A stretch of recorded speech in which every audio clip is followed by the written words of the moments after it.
राजा विक्रम बेताल व्यापारी की पत्नी माधवी पहला राजकुमार, दूसरा राजकुमार, तीसरा राजकुमार। मंच पर घना जंगल है।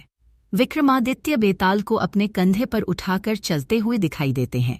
बेताल बोलना शुरू करता है। बेताल, हे राजन, एक बार फिर मैं तुम्हें एक कहानी सुनाता हूँ। ध्यान से सुनो और फिर मेरे प्रश्न का उत्तर दो। एक नगर में एक व्यापारी और उसकी पत्नी रहते थे।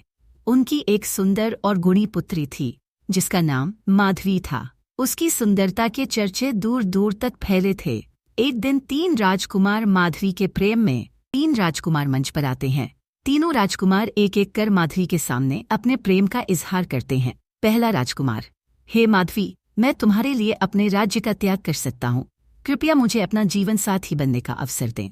दूसरा राजकुमार, मैं तुम्हें सारी खुशियाँ दूंगा और हर दुख सुख में तुम्हारे साथ रहूंगा। कृपया मुझे अपने जीवन में स्वीकार करें। तीसरा राजकुमार, माधवी, मैं तुम्हें सच्चे दिल से प्रेम करता हूँ और हमेशा तुम्हारा सम्मान करूंगा। मुझे तुम्हारे साथ जीवन बिताने का अवसर दें। माधवी सोच में पड़ जाती है। व्यापारी और उसकी पत्नी भी चिंतित दिखते हैं। अचानक माधवी बीमार पड़ जाती है और कुछ दिनों में उसकी मृत्यु हो जाती है।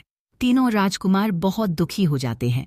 पहला राजकुमार माधवी की हड्डियां लेकर जंगल में चला जाता है। दूसरा उसकी राख को लेकर श्मशान में तपस्या करने लगता है और तीसरा साधना में लीन हो जाता है। कुछ समय बाद तीसरा राजकुमार एक मंत्र प्राप्त कर लेता है जिससे वह मृतकों को जीवित कर सकता है। तीसरा राजकुमार, खुशी से, अब मैं माधवी को पुनः जीवित कर सकता हूँ। तीसरा राजकुमार मंत्र पढ़ता है और माधवी जीवित हो उठती है।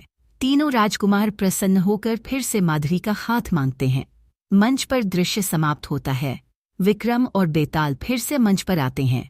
बेताल चुनौतीपूर्ण स्वर में, हे राजा विक्रम, बताओ माधवी का असली पति कौन होना चाहिए। विक्रम सोचकर, बेताल, माधवी का असली पति वह होगा जिसने उसे पुनः जीवित किया, क्योंकि वही उसका जीवनदाता है। बाकी 2 प्रेमियों ने अपना प्रेम तो जताया, लेकिन माधवी को जीवन देने का साहस और शक्ति तीसरे प्रेमी में ही थी। इसलिए माधवी का असली पति वही होना चाहिए।